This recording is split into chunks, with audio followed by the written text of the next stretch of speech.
Good morning students. My name is Vivek Dikshit. आज से मैं कुछ आप लोगों के साथ मैथ्स के लिए ट्राई करूंगा। कोशिश रहेगी कि आपको हर टॉपिक बहुत अच्छे से समझ में आए। जो ना आए आप मुझे व्हाट्सअप या आप मुझे इंस्टाग्राम चैनल्स पर मुझे मैसेज कर सकते हैं, इंस्टाग्राम पर मेरी आईडी पर, और या फिर आप मुझे कमेंट बॉक्स में क्वेश्चन भेजते हैं। बहुत से तरीके हैं, आप किसी भी तरीके से आप मुझे अपने प्रॉब्लम्स बताइए, मैं पूरी कोशिश करूँगा कि वो सॉल्व हो। ठीक है, तो सबसे पहले आज हम क्लास 10th का जो टॉपिक है क्वाड्रेटिक इक्वेशन, उसको स्टार्ट करेंगे। सिर्फ स्टार्ट करेंगे, क्वेश्चन नहीं, सिर्फ टॉपिक का इंट्रोडक्शन। तो इंट्रोडक्शन के बारे में आप थोड़ा ध्यान से देखिएगा कि जी इंट्रोडक्शन पार्ट होता है वो बहुत इंपॉर्टेंट होता है। इंट्रोडक्शन पार्ट से ये हो जाता है कि आपको सारे फंडे क्लियर होते हैं कि अच्छा इसको ये बोलते हैं, इसको वो बोलते हैं। कई बार तो मैंने देखा है कि जो स्टूडेंट्स होते हैं वो पूरा पूरा टॉपिक ही पढ़ जाते हैं, उनको यही नहीं पता होता है कि इसमें ये क्या है, बट उनको फॉर्मूला रख के पुट करना आता है बस। तो इसमें प्रॉब्लम आती है कि आप क्वेश्चन के फंडे नहीं पकड़ पाते, आपको बस क्वेश्चन, वो पर्टिकुलर क्वेश्चन आपको अच्छे से आ जाता है। ठीक है, तो आज का जो टॉपिक है वो हमारा है क्वाड्रेटिक इक्वेशन का। आज का जो टॉपिक है वो क्या है? क्वाड्रेटिक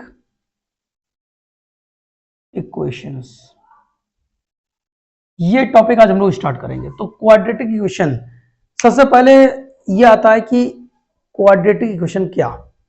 तो कुछ चीजें जो बेसिक से मैं आपको स्टार्ट करूंगा आज के इस पूरे वीडियो में। क्वाड्रेटिक इक्वेशन का सिर्फ और सिर्फ इंट्रोडक्शन चलेगा। नेक्स्ट वीडियो में आपके ऐसे क्वेश्चंस आएंगे। क्वेश्चंस है, इंट्रोडक्शंस दोनों ही बहुत सिंपल है। आज मैंने पहला टॉपिक स्टार्ट इसलिए किया है कि आपको अच्छे समझ में आए। इसका हर टॉपिक आपका triangle, circle, area related to circle, या क्लास 12th की भी मैथ्स के जो भी टॉपिक्स हैं वो मैं सारे वीडियोस अपलोड करूंगा। ठीक है, जो भी आपको प्रॉब्लम है आप मुझसे पर्सनली कांटेक्ट कर सकते हैं। ओके, तो क्वेश्चन आते हैं। सबसे पहले क्वाड्रेटिक इक्वेशंस के बारे में 2 मिनट रोकिए और कुछ और समझिए। आप मुझे ये बताइए कि आपको इक्वेशंस के ग्राफ के बारे में कोई नॉलेज है? अगर नहीं है तो मैं आपको एक बार रिमाइंड कर देता हूं, समझिएगा। अगर कभी हमारे पास कोई क्वेश्चन है 2x + 4 = 0, इसका ग्राफ कैसा बनेगा? तो देखिएगा, अगर हम इससे x की वैल्यू निकालेंगे क्या आएगी? -4, एंड x = आएगा -4/2। x = आ गया -2। इसको ग्राफ में इंडिकेट करते हैं। देन ये हो जाएगा 1, 2 एंड 3। 1 -1 होगा इधर, -2 एंड -3, और 1, 2, इनसे मुझे कोई मतलब नहीं, बिकॉज मेरे पास सिर्फ x है। अब ये लाइन, यानी ये जो लिखा हुआ है x = -2, ये कहना चाह रहा है कि मुझे एक ऐसी ग्राफ ड्रॉ करना है जो सिर्फ x = -2 पर x को कट करे, बट y के बारे में तो मुझे इसके कोई डिटेल ही नहीं दी है। अगर y के बारे में डिटेल नहीं दी, इसका मतलब मुझे ऐसा ग्राफ ड्रॉ करना है जो y को इन फ्यूचर भी कभी टच ना करे। ठीक है, इन फ्यूचर का मीन्स जैसे कि देखिए, अगर बहुत से लोग ये सोचते हैं कि अब ये x है, कोई ग्राफ अगर ऐसा है तो अब ये खुलता चला जा रहा है तो x को कहीं कट ही नहीं करेगा। क्यों नहीं करेगा? ये बैक आके यहाँ कट कर देगा। ऐसी लाइन जो बैक करने पर, आगे ले जाने पर कभी कट ही ना करे, वो लाइन सिर्फ ऐसी हो सकती है जो इस लाइन के क्या हो, पैरेलल लाइंस हो। तो मुझे एक ऐसी लाइन ड्रॉ करनी है जो x को -2 पर तो कट करे बट y को कहीं ना करे, तो उसको मुझे y के पैरेलल रखना पड़ेगा। ये एक स्ट्रेट लाइन बन गई। इसीलिए जब इस तरह की इक्वेशन होती है तो हम उसे बोलते हैं लीनियर इक्वेशन। क्या बोलते हैं? लीनियर इक्वेशन, बिकॉज इससे एक लाइन ड्रॉ होती है। ठीक है, लीनियर इक्वेशन की एक और पहचान है, यानी एक और हम इसको चेक करके मतलब देख के ही बता सकते हैं कि अगर किसी इक्वेशन की जो डिग्री है वो 1 है तो हम कहेंगे वो इक्वेशन कैसी है? Linear equation. अगर किसी इक्वेशन की डिग्री 2 है, डिग्री इसकी कितनी है? 2, तो जब डिग्री 2 हो जाती है तो हम लोग उसको क्या बोलते हैं? क्वाड्रेटिक इक्वेशन, जो हमारा टॉपिक है। ठीक है, अब माइंड में ये आता है कि अच्छा ठीक है, लीनियर इक्वेशन का तो ग्राफ ऐसा होगा, क्वाड्रेटिक इक्वेशन कैसा होगा? तो क्वाड्रेटिक इक्वेशन का भी देख लीजिए। जैसे कि बाई चांस मान लीजिए क्वेश्चन लिखा है x² - 4 = 0, x की वैल्यू यहां से कितनी निकल के आएगी? 4, देन x = √4 होगा भी यहां पर।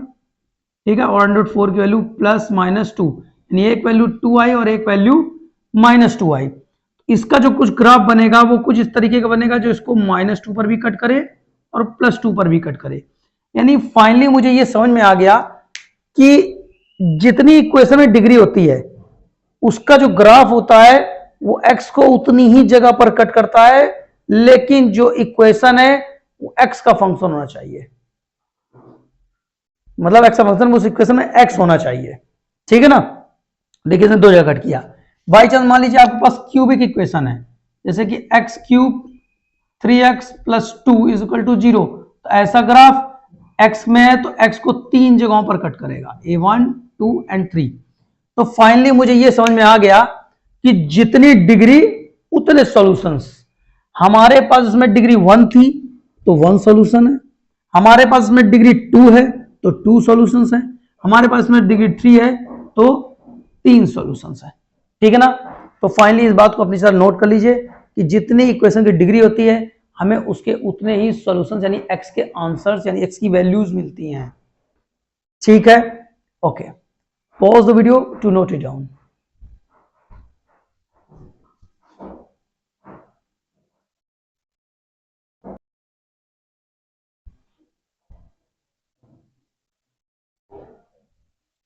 ओके स्टूडेंट्स, तो उसके आगे आते हैं। अभी मैंने आप लोग को ग्राफ के बारे में डिटेल दी, ग्राफ आपको ड्रॉ करना आया। ग्राफ का कोई काम बहुत खास हमारे पास क्वाड्रेटिक इक्वेशन में नहीं है। अब हम इसके कुछ ऐसे इसमें वर्ड्स आएंगे जिनके मीन्स जानना बहुत जरूरी है, अदरवाइज आप पूरी तरह समझ नहीं पाएंगे कि क्वाड्रेटिक इक्वेशन क्या कहना चाहती है। एक क्वाड्रेटिक इक्वेशन यानी जिसकी डिग्री 2 है, मैं यहां नोट करता हूं। जैसे बाई चांस मान लीजिए एक इक्वेशन है हमारे पास, ये आप लोग को 9th स्टैंडर्ड में याद होगा कि आप लोगों ने इसका फैक्टराइजेशन पढ़ा हुआ है। फैक्टराइजेशन, जब आपने इसका फैक्टराइजेशन पढ़ा हुआ है, ठीक है ना, फिर से समझिएगा।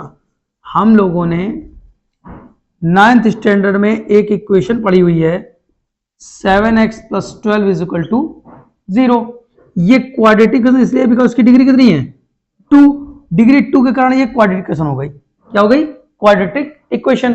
अब अगर हमसे इसके कहा जाए कि इसका फैक्टराइजेशन करिए, तो आप लोग को याद होगा हमारे पास उसका कुछ करने का तरीका इस तरीके का था कि हमें 12 को ऐसे दो पार्ट में ब्रेक करना है, जिसका 7 ऐड करने पर और मल्टीप्लाई 12 रहे।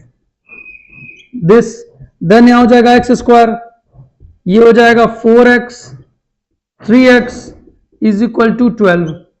देन यहां हो जाएगा x² 4x 3x एंड 12 = 0। इनसे x कॉमन, यहां हो जाएगा x + 4, यहां से 3 कॉमन, तो यहां भी हो जाएगा x + 4, ठीक है। अब यहां पर इन दोनों से ही x + 4 कॉमन आएगा और यहां बचेगा क्या, इधर से x बच जाएगा और इधर से 3।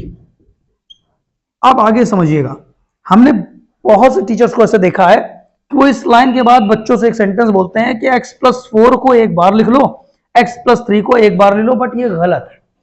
क्योंकि x + 4 को एक बार लिखना क्या मतलब है, क्यों लिख लें हम एक बार? ऐसा क्या हो गया जो मैंने x + 4 को एक बार लिखा? ये एक बार लिखा गया है, रियलिटी में ये इतने टर्म से कॉमन लिया जाता है।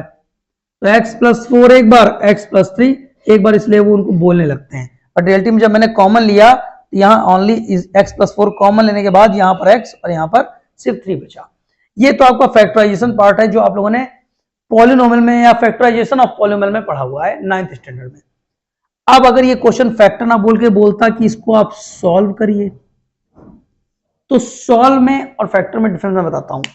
फैक्टर का मीन्स ये है कि आपको गिवन इक्वेशन को ऐसे दो या मोर देन टू, ऐसे मोर देन टू तो हो भी सकता है, गिवन इक्वेशन को 2 और मोर देन ऐसे पार्ट्स में ब्रेक कर देना है जिनका मल्टीप्लाई ये इक्वेशन आ जाए। अगर आप नोटिस करो, इसका मल्टीप्लाई इक्वेशन आएगी, चेक कर लीजिएगा आप लोग। इसका मल्टीप्लाई देखिए, x² 4x 3x total 7x 4 3 जा 12, यानी इक्वेशन बन रही है। तो अगर इक्वेशन बन रही है तो ये इसका फैक्टर है। ओके, अब सॉल्व करने का मींस क्या है, देखिए आप नोटिस करिए तो इन दोनों के इक्वल टू में 0 लिखा है। अब कैसे इसको 0 कर सकते हैं, या तो ये 0 होगा या तो ये 0 होगा। तो हम सपोज कर लेते हैं, यहां पर क्या कर लेते हैं हम लोग, यहां पर सपोज करते ये करते हैं कि ठीक है ओके x प्लस 4 जीरो था। अगर x प्लस 4 जीरो था तो x की वैल्यू ये प्लस 4 से क्या आएगी, माइनस का 4। और एक बार हम लोग सपोज करते हैं नहीं x प्लस 3 जीरो था, तो अब x की वैल्यू कितनी आएगी, माइनस का 3। यानी मुझे फाइनली x की दो वैल्यूज मिली, -4 -3। और आप नोटिस करिए डिग्री 2 है, इसीलिए 2 सॉल्यूशंस हैं x के हमारे पास। ठीक है, ये जो सॉल्यूशंस आए हैं इनको क्वाड्रेटिक इक्वेशन में हम रूट्स के नाम से जानेंगे। अगर सिर्फ एक है तो रूट, दोनों को एक साथ बोलेंगे तो रूट्स। ठीक है, इतना आप नोट करिए, pause the video to note it down.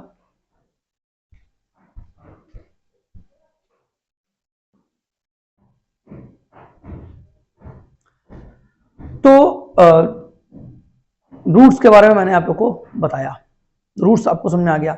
अब कुछ रूट्स से रिलेटेड डिटेल्स जानते हैं। अभी मैंने थोड़ी देर पहले जो इक्वेशन सॉल्व की है वो इक्वेशन है ये, और इसके जो रूट्स निकल के आए हैं वो आए हैं -4 एंड -3। आप पहले इन रूट्स की प्रॉपर्टीज जानिए। अगर ये रूट्स सच में हैं तो जब मैं x की वैल्यू -4 या x की वैल्यू -3 इस इक्वेशन में पुट करूंगा तो इक्वेशन सेटिस्फाई हो जाएगी, फाइनली इक्वेशन सुसाइड कर लेगी, जीरो हो जाएगी, खत्म हो जाएगी। चेक करते हैं, x इक्वल टू -4 पुट करते हैं तो -4 का स्क्वायर +7 -4 +12, 4 का स्क्वायर यहां जाएगा 16, 7 और 4 28 +12, इन दोनों को ऐड करेंगे आएगा 28 -28 एंड फाइनल आंसर इज 0। अगर ऐसा होता है कि x की जो गिवन वैल्यू है या हमें जो मिली है या मैंने जो फाइंड की है उसको तुम गिवन इक्वेशन में पुट करो और आंसर 0 आ जाए तो हम बोलेंगे यस। क्या yes? Yes x is equal to -4 या सिर्फ -4 is root of this equation. Same आप x इक्वल टू -3 ट्राई करिएगा और मुझे कमेंट बॉक्स में बताइए कि क्या ये x इक्वल टू -3 भी इसका रूट निकलेगा। एक और मैं दे रहा हूं, चेक करके बताइए x इक्वल टू 2 भी इसका रूट निकलेगा क्या। ये सारे आपके काम है, मुझे भी आप कमेंट बॉक्स में बताएंगे कि ऐसा हुआ भी है या नहीं। ठीक है, एक एक टॉपिक को बिल्कुल अपने अंदाज में सीखा जाएगा जैसे हम लोग हैं। ठीक है ना, तो इतने में तो मैंने आपको बता दिया रूट्स के बारे में। अब रूट्स की कुछ और प्रॉपर्टीज के बारे में मैं आपको बताता हूं। तो देखिए क्वेश्चंस, रूट्स में एक और क्वालिटी होती है कि जो हमारा फैक्टर आया था, ठीक है ना, इफ किसी इक्वेशन के जो रूट्स हैं वो हम मान लें कि अल्फा एंड बीटा है। अल्फा और बीटा से मैंने माने हैं, कोई पर्टिकुलर वैल्यू नहीं है कि अब सर अल्फा बीटा ही क्यों माना, लेट किया है यार। ए बी मान लीजिए, ए बी बी सी मान लीजिए, सी डी मान लीजिए, अल्फा बीटा थोड़ा सा डिफरेंट है, इसे कोई दिक्कत नहीं है। तो अगर इससे मैं इक्वेशन बनाना चाहूं तो कैसे बनेगी उसको देखिएगा जरा ध्यान से। इक्वेशन बनाने के लिए आप नोटिस करिए कि अभी मेरे रूट्स -4 और -3 निकले थे। इससे मुझे अगर ये इक्वेशन वापस आनी पड़े तो एक्स स्क्वायर लिखा हुआ है प्लस, अगर यहां पर 7 है तो इन दोनों रूट्स को सम किया गया होगा, यानी रियलिटी में -4 और -3 को ऐड किया गया होगा। बहुत अभी सुनते रहे ना, कुछ अभी अपने मन से क्वेश्चन मत बनाना। और फाइनली इनका मल्टीप्लाई किया गया है कि 4 और 3 का मल्टीप्लाई 12 होता है, यानी यहां पर क्या किया गया है 4 और 3 का मल्टीप्लाई किया गया है इज इक्वल टू 0। लेकिन एक प्रॉब्लम यह है कि जब इसको सॉल्व कर रहे हैं तो ये मेरे पास -7 आ रहा है, लेकिन यहां पर तो प्लस का ही 12 है। हम इस माइनस को प्लस बनाने के लिए क्या करें, मुझे यहां पर भी क्या लगाना पड़ेगा माइनस, और फाइनली ये इक्वेशन जो हमारी थी वो मेरे पास वापस प्रिपेयर होकर यानी तैयार होकर आ जाएगी, जिसका मैंने रूट्स फाइंड किया था। तो अगर रूट्स अल्फा बीटा है तो क्या फॉर्मूला बनना चाहिए, एक्स स्क्वायर। ठीक, अभी देखो आपने यहां माइनस लगा लिया क्योंकि यहां से माइनस से मेरा मैनेज नहीं होगा, तो माइनस, यहां पे मैंने रूट्स का सम किया है तो यहां पर हम लोग लिखेंगे सम ऑफ रूट्स। ठीक, बाहर एक्स था प्लस दोनों का मल्टीप्लाई हुआ है तो यहां लिखेंगे product of roots is equal to 0। अगर रूट्स अल्फा एंड बीटा है तो x square minus sum of roots means alpha plus beta और product of roots means alpha into beta. ये हमारे पास फॉर्मूला बन के आ गया। ठीक, okay, please pause the video to note it down.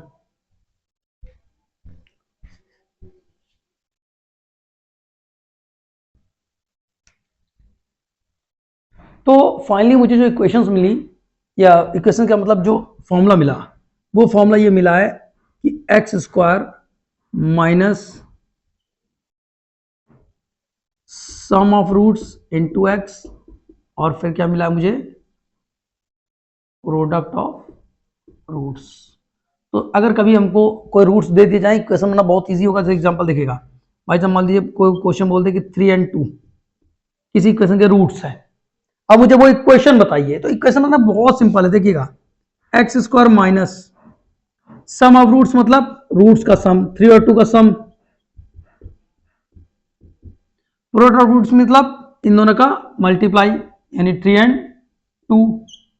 Finally आ जाएगा एक्स स्क्वायर माइनस का 5x और 3 2 जा 6। ये वो इक्वेशन आ गई। कितना सिंपल है। अभी मैंने सिर्फ आपको एक डेमो दिया है, अभी मैं इस क्वेश्चन को कराऊंगा, एक्सरसाइज कराऊंगा, तो हर टाइप का क्वेश्चन बताऊंगा आपको, हर टाइप का। ठीक है, तो इसको आप थोड़ा सा हिंट के लिए नोट कर लीजिए। ओके, तो इसको मैं रफ करता हूं। अब मैं आगे बढ़ता हूं। तो रूट्स के बारे में आप लोग तो जान चुके हैं। ठीक है, यहां पर एक फॉर्मूला आता है हमारे पास डिस्क्रिमिनेंट्स का।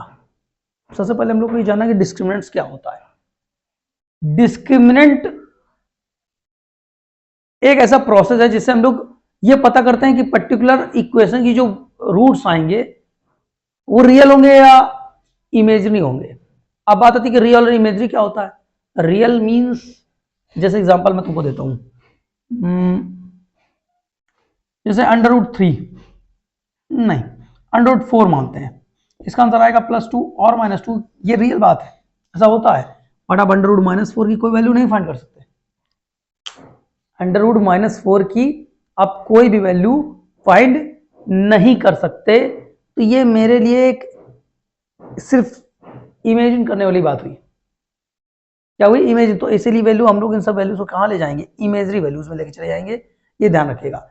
इसका जो फॉर्मूला है, हाँ, अब मैं क्वाड्रेटिक इक्वेशन के स्टैंडर्ड फॉर्म में आता हूं। ठीक है ना, standard form of quadratic equation is that, हम लोग को इक्वेशन में हर बार ए बी सी इन सब की वैल्यू चाहिए होती है। क्या चाहिए होती है, इन सब की वैल्यूज। तो इन सब की वैल्यूज के लिए हम लोग क्या करते हैं, भाई मान लीजिए कोई इक्वेशन लिखी है 3x² + 2x + 6 = 0। कंपेयर करेंगे तो a की वैल्यू 3, b को देखिए x स्क्वायर साथ यहाँ a है, या x स्क्वायर साथ 3 है, यहाँ x के साथ b है, या x के साथ 2 है, यहाँ c है, यहाँ 6 है, तो इसकी वैल्यू आ गई। अब डिस्क्रिमिनेंट्स अगर तुमको निकालने के लिए बोला जाए तो डिस्क्रिमिनेंट d का जो फॉर्मूला होता है वो होता है b² - 4ac। हमारे पास यहाँ पे आ गया d, यहाँ b² - 4ac। तो b की वैल्यू कितनी है, 2 का स्क्वायर, a की वैल्यू 3, c की वैल्यू 6। देन अब यहां पर कितना हो जाएगा, 2 का स्क्वायर 4, 4 3 जा 12 इंटू 6 यानी 4, और 12 इंटू 6 72, एंड यहाँ पे कितना आ जाएगा -68। ये आ गया डिस्क्रिमिनेंट। अगर तुमको क्वेश्चन में डिस्क्रिमिनेंट फाइंड करने के लिए बोल रहा है तो आप क्वेश्चन को इतना कर दीजिए, क्वेश्चन फिनिश। बट अगर क्वेश्चन तुमसे ये कह रहा है कि आप मुझे डिस्क्रिमिनेंट मत बताइए, आप मुझे बताइए कि इस इक्वेशन के रूट्स होंगे, उसके नेचर यानी नेचर ऑफ रूट्स क्या होगा, नेचर ऑफ रूट्स। तो जरा बात को जानिएगा। नेचर ऑफ रूट्स का मतलब यह है कि अगर d की वैल्यू 0 से छोटी होती है तो जो रूट्स होंगे वो नो रियल रूट्स हो जाएंगे, मतलब वो रियल रूट्स नहीं होंगे। बट अगर d की वैल्यू 0 से बड़ी होती है, ठीक है ना, तो हम बोलेंगे कि उसके रूट्स कैसे होंगे, रियल होंगे। बट अगर d की वैल्यू 0 के इक्वल होती है तो हम लोग बोलेंगे उसके रूट्स कैसे होंगे, इक्वल होंगे। अब मैं तुमको पहले इसके बारे में बता दूं, रूट्स इक्वल, रियल और नो रियल का मीन्स क्या है। अगर किसी में x की वैल्यू आ रही है √-3 तो ये नो रियल वैल्यू है। अगर x की वैल्यू आ गई है 2, 9, 6 या √6 तो ये वैल्यू m माइनस का 3 ये सारी रियल वैल्यूज हैं। अगर x की दो वैल्यूज में दोनों वैल्यू 2 और 2 है तो ये इक्वल वैल्यूज हैं और इन्हीं को तो हम रूट्स बोलते हैं, ठीक है ना। तो अगर आंसर x की वैल्यू ऐसा आने वाला है, हम सॉल्व नहीं कर रहे हैं, बिना सॉल्व के बता रहे हैं कि अगर x का आंसर कुछ ऐसा आने वाला है इस टाइप का, तो हम बताएंगे कि ये हम तो फाइंड करेंगे d। अगर d की वैल्यू 0 से छोटी आती है जैसे कि ये आ रही है, अगर आप इस इक्वेशन को सॉल्व करेंगे तो इसका जो आंसर आएगा वो कुछ ऐसा आएगा जिसको आप नॉर्मल यानी स्प्लिट मिडिल टर्म से तो सॉल्व ही नहीं कर पाएंगे। आप चेक करिए 6 3 जा 18, 18 को ऐसे दो पार्ट में करिए जिनको ऐड करने पर 2 आए, कैसे पॉसिबल है ये। तो ऐसे इक्वेशन तो फैक्टराइजेशन यानी स्प्लिट मिडिल टर्म से सॉल्व ही नहीं होगी। बात समझ रहे हैं आप। तो अब यहां पर बात ये आती है, इतनी बात आपको समझ आई, तो हमें d की वैल्यू फाइंड करके हम ये सब चीजों को पता कर लगा सकते हैं विदाउट रूट्स को फाइंड किए। रूट्स को फाइंड करके तो पता बहुत आराम से आ जाएगा। अगर x की वैल्यू ऐसी आई है तो बता देंगे कि हाँ अभी ये तो नो रियल है, ऐसी कुछ टाइप की आ रही देन रियल है, अगर इक्वल आ रही तो इक्वल है। ये सब d से हमको पता चल जाता है। हम आपको तीनों टाइप का एग्जांपल देंगे, नो रियल का भी, रियल का भी और इक्वल का भी, उसको ध्यान से देखिएगा, ठीक है। Okay, please pause the video to note it down.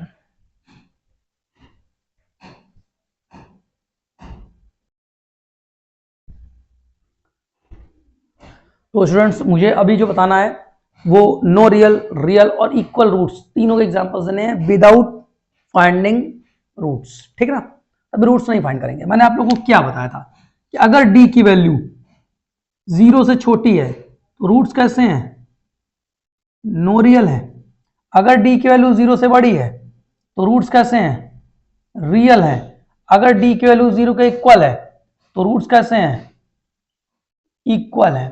अब आप आइए पहले नो रियल पे। जैसे बाई चांस मान लीजिए मैंने एक क्वेश्चन लिया x square plus x plus 6 is equal to 0। अगर इसके रूट्स नो रियल होंगे तो d की वैल्यू 0 से छोटी यानी माइनस में आएगी। 0 छोटी मतलब माइनस ना, 0 से जो छोटी डिजिट्स होती हैं वो माइनस में होती हैं, 0 से बड़ी मतलब 1 2 3 4 और d की वैल्यू अगर 0 होगा तो इक्वल। तो हम सभी के एग्जांपल लेते हैं, एक रियल का एग्जांपल लेते हैं। जैसे मैंने लिया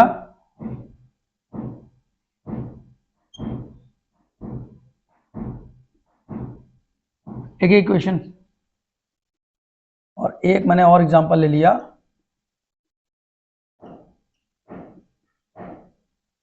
इस इक्वेशन का। तो देखते हैं किसमें किसमें क्या आता है। पहले मैं इसको कंपेयर करूंगा ax स्क्वायर bx प्लस सी से, ठीक है। तो नोटिस करो a की वैल्यू यहां कितनी आएगी 1, b की वैल्यू 1, c की वैल्यू 6। ओके, इसको भी कंपेयर करते हैं ax square plus bx plus c. यहां पर a की वैल्यू 1, देखो एक्स स्क्वायर साथ यहाँ 1 ही तो है सिर्फ। b की वैल्यू कितनी है 15 एंड c की वैल्यू कितनी है 54। बताइए इतने में क्या प्रॉब्लम है, ठीक है। उसके बाद यहां भी जब हम इसको कंपेयर करेंगे ax square plus bx plus c is equal to 0 से, ठीक है ना। तो a की वैल्यू 1, b की वैल्यू 14 एंड c की वैल्यू 49। चलिए सभी में d की वैल्यू फाइंड करते हैं। d का फॉर्मूला क्या है b स्क्वायर माइनस 4ac, ठीक है। तो b स्क्वायर मीन्स 1 का स्क्वायर 4, a की वैल्यू 1, c की value 6, finally 1 minus 24, answer is minus 23।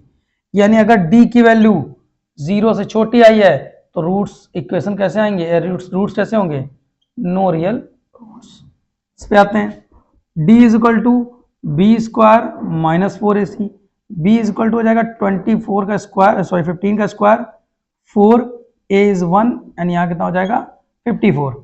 इसको जो हम लोग मल्टीप्लाई करेंगे तो यहाँ हो जाएगा 2 2 5 और इसका मल्टीप्लाई जब मुझे 4 का 1 से मल्टीप्लाई तो 4 ही रहता है और इसका हो जाएगा दिस, ठीक है। अब ये बताइए 2 2 5 से जब 2 1 6 माइनस करेंगे तो यहाँ पर कितना आएगा 9 तो प्लस में है और ये 0 से बड़ा है, इसलिए इसके रूट्स कैसे आएंगे रियल। टिक। आप लोग आते हैं इसमें, then d is equal to b square minus 4ac। B की वैल्यू आएगी 14 का स्क्वायर, 4a एंड 49। 14 का स्क्वायर कितना होता है आप लोग जरा जल्दी चेक करिए। 4 का स्क्वायर यहां पर हम लोग करेंगे तो यहां पर कितना आ जाएगा 6 और फाइनली 19, और इसका स्क्वायर भी कितना होता है 196। कैंसिल आउट 0, तो इसके रूट्स कैसे आ गए इक्वल। ठीक है, अब आप अगर इसका रूट्स फाइंड करेंगे तो चेक करेंगे इसके दोनों 7 आएंगे, ठीक है ना। इसके -9 -6 आएंगे जो रियल है, इसका अंडर रूट के अंदर माइनस में आ जाएगा, रियल है ही नहीं। सारे कॉन्सेप्ट आपको समझ में आ गए हैं। अब इतने टॉपिक में जब मैंने अभी तक आपको बताया क्वाड्रेटिक क्वेश्चन आपको क्या प्रॉब्लम है, एक एक चीज आप मुझे कमेंट बॉक्स में बताइए, तो मैं उसको फिर से वीडियो बना के अपलोड करूंगा अच्छे से आपको समझाकर। ठीक है, okay, have a nice day.